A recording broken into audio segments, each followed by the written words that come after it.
اعوذ باللہ من الشیطان الرجیم بسم اللہ الرحمن الرحیم سورہ بقرہ آیت نمبر 68۔ السلام علیکم ورحمۃ اللہ وبرکاتہ۔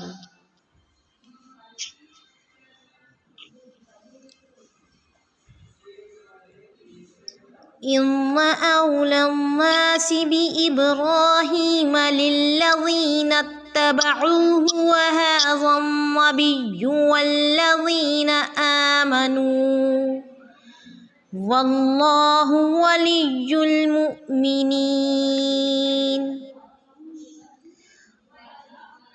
وَدَّتْ طَائِفَةٌ مِّنْ أَهْلِ الْكِتَابِ لَوْ يُضِلُّونَكُمْ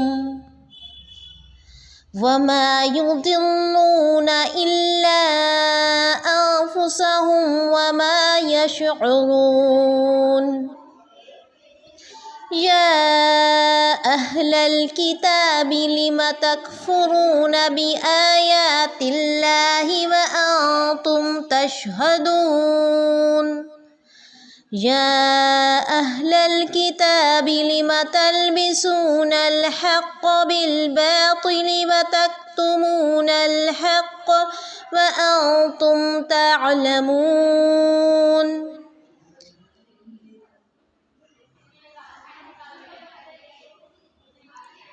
وَقَالَتْ طَائِفَةٌ مِّنْ أَهْلِ الْكِتَابِ آمِنُوا بِالَّذِي أُنزِلَ عَلَى الَّذِينَ آمَنُوا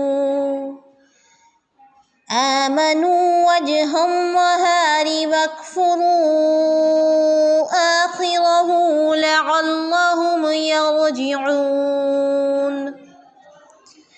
وَلَا تُؤْمِنُوا إِلَّا لِمَن تَبِعَ دِينَكُمْ قُلْ إِنَّ الْهُدَى هُدَى اللَّهِ أَن يُؤْتَىٰ أَحَدٌ مِّثْلَ مَا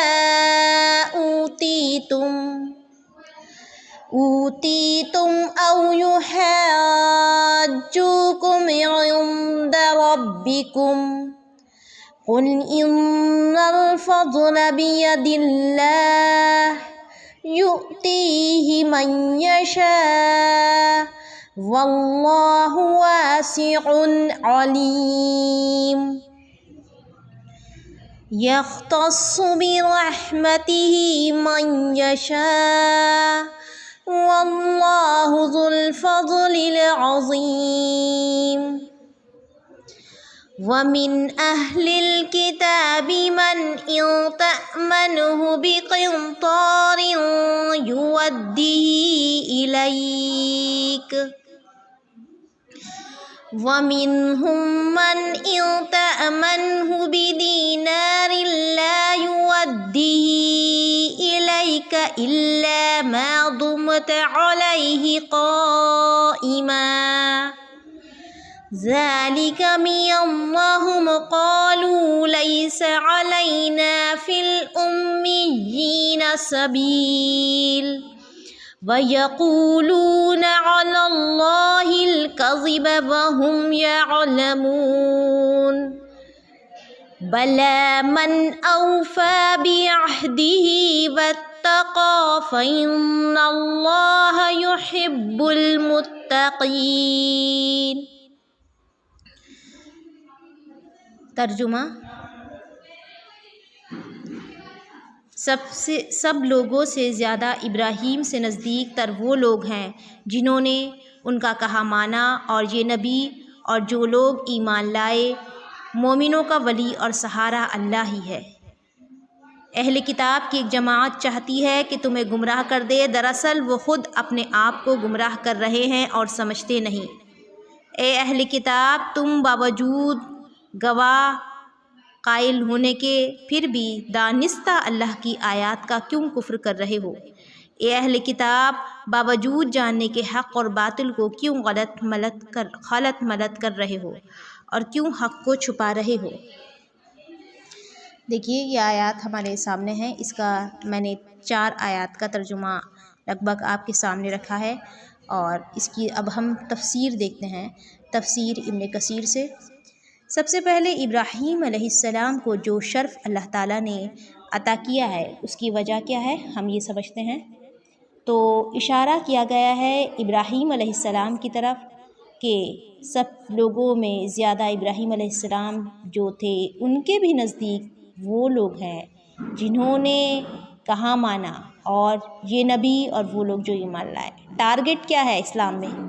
ٹارگٹ ابراہیم علیہ السلام کی طرف ہے، لیکن ٹارگٹ ایمان ہے کہ ایمان والے ہی قریب تر ہیں۔ واللہ ولی المؤمنین، اور اللہ تعالیٰ بھی دوست ہے ایمان والوں کا، کیونکہ یہودی حضرت ابراہیم علیہ السلام کو اپنے میں سے اور نصرانی حضرت ابراہیم علیہ السلام کو اپنے میں سے کہتے اور آپس میں بحث و مباحثے کرتے۔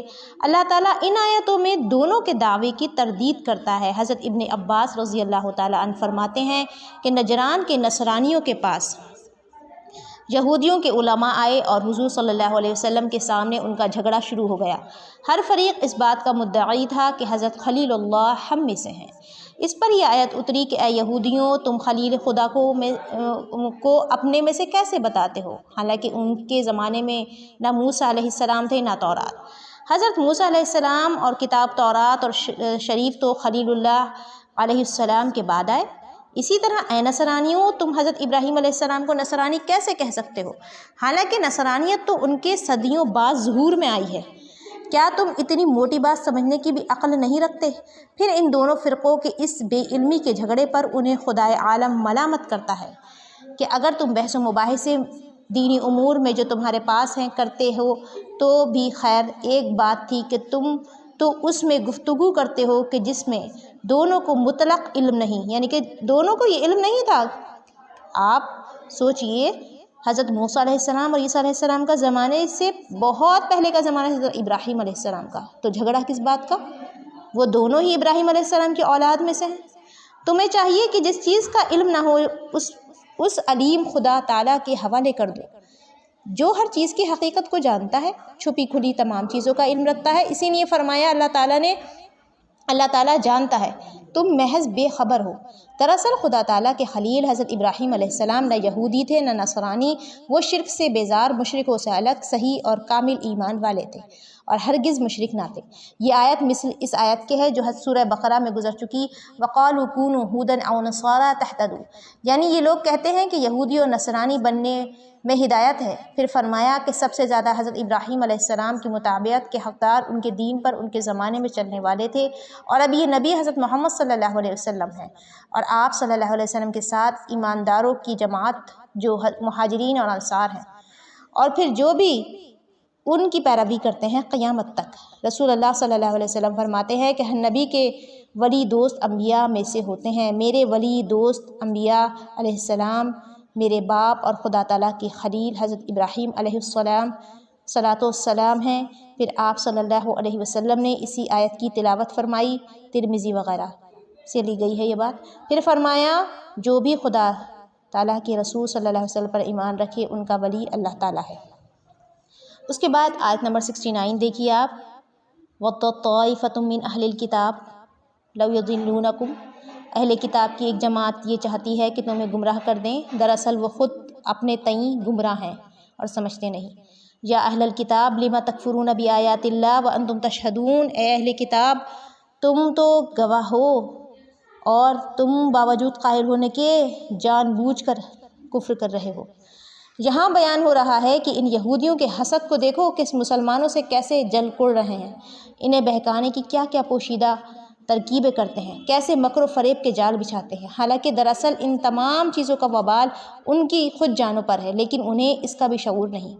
پھر بھی انہیں یہ ذلیل حرکت یاد دلائی جا رہی ہے کہ سچائی کو جانتے ہوئے، حق کو پہچانتے ہوئے حق خدا تعالیٰ کی آیتوں سے منکر ہو رہے ہو، باوجود علم کے یہ بدخصلت بھی ان میں ہے کہ حق اور باطل کو ملا دیتے ہو، ان کی کتابوں میں جو صفتیں رسول اللہ صلی اللہ علیہ وسلم کی ہیں انہیں چھپا لیتے ہو، بہکانے کی جو صورتیں گھڑتے ہیں ان میں سے ایک کا بیان ہو رہا ہے کہ آپس میں مشورہ کرتے ہیں کہ صبح جا کر ایمان لے آؤ اور مسلمانوں کے ساتھ نمازیں پڑھو اور شام کو پھر مرتد بن جاؤ۔ دیکھیے آگے آیت ہے، آیت نمبر 71، یا اہل الکتاب لم تلبسون بالحق والباطل وتکتمون الحق، اور اس کے بعد وَأَنْتُمْ تَعْلَمُونَ وَقَالَتْ طَائِفَةٌ مِّنْ أَهْلِ الْكِتَابِ آمِنُوا بِالَّذِي أُنزِلَ عَلَى الَّذِينَ آمَنُوا وَجْهَ النَّهَارِ وَاكْفُرُوهُ آخِرَهُ لَعَلَّهُمْ يَرْجِعُونَ کہ تم ایمان لے آؤ دن چڑھے اور کافر بن جاؤ شام کے وقت۔ کیسے مکر و فریب کرتے ہیں منافق جو حق بات پر ایمان نہیں آتے، اور جن کی اصل وجہ انا ہوتی ہے،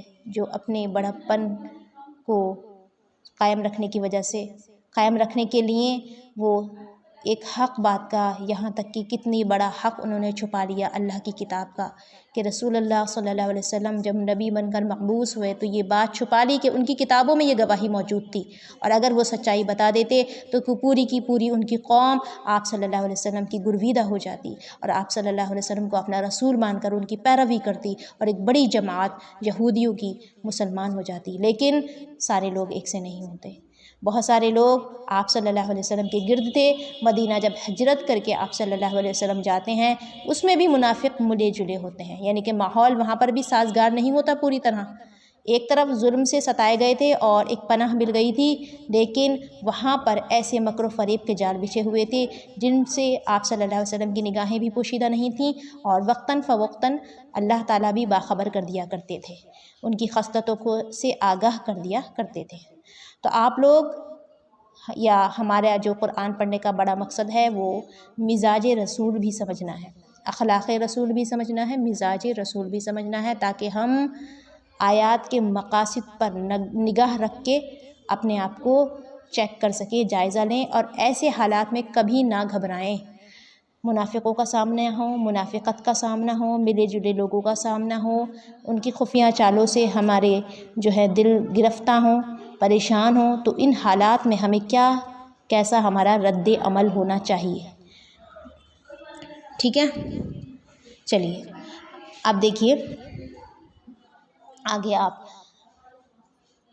یہاں پر جو آپ ایک سازش میں نے آپ کو بتائی، دن میں مسلمان ہو جانا اور رات میں کفر پر آ جانا، یعنی کہ اپنے اصل کی طرف واپس آ جانا تاکہ کوئی نقصان نہ ہو مسلمانوں کی طرف سے دن میں، اور لوگ یہ سمجھیں مسلمان کہ یہ تو مسلمان ہے، اور اللہ تعالیٰ نے یہاں آگاہ کر دیا۔ تو دیکھیے یہ کیا کرتے تھے آپ ذرا، کہ یہ ایک ہیلا جوئی تھی کہ شاید کیا ہو جائے، اس سے کمزور ایمان والا لوٹ جائے، کہ یہ جاننے بوجھنے والے لوگ جب اس دین میں آئے، نمازیں پڑھیں، جو اسے چھوڑ دیا تو ضرور یہاں کوئی خرابی و نقصان دے گا۔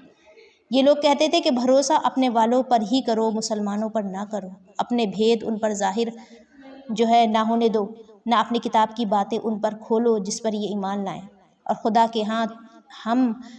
کے یہاں بھی ان کے لیے ہم پر حجت بن جائیں۔ تو خدا تعالیٰ فرماتا ہے کہ تو اے نبی صلی اللہ علیہ وسلم کہہ دے کہ ہدایت تو خدا ہی کے ہاتھ میں ہے۔ دیکھیے ذرا یہ آیت 73 ذرا بہت سخت جو ہے اس میں بات ہے، قل ان الہدی ھدی اللہ، ہدایت تو اللہ ہی کی طرف سے آتی ہے۔ وہ مومنوں کے دلوں کو اس چیز پر ایمان لانے کے لیے آمادہ کر دیتا ہے جسے خدا تعالیٰ نے نازل فرمائی ہو، انہیں ان دلائل پر کامل ایمان نصیب ہوتا ہے۔ گو تم نبی امی صلی اللہ علیہ وسلم کی صفت چھپاتے پھرتے ہو، پھر بھی خوش قسمت لوگ تو آپ صلی اللہ علیہ وسلم کی نبوت کے ظاہر نشان یا نگاہ پہچان لیں گے۔ اسی طرح وہ کہتے تھے کہ تمہارے پاس جو علم ہے اسے مسلمانوں پر ظاہر نہ کرو کہ وہ اس سے سیکھ کر تم جیسے ہو جائیں۔ دیکھیے یہ بھی ان کی ایک چال تھی۔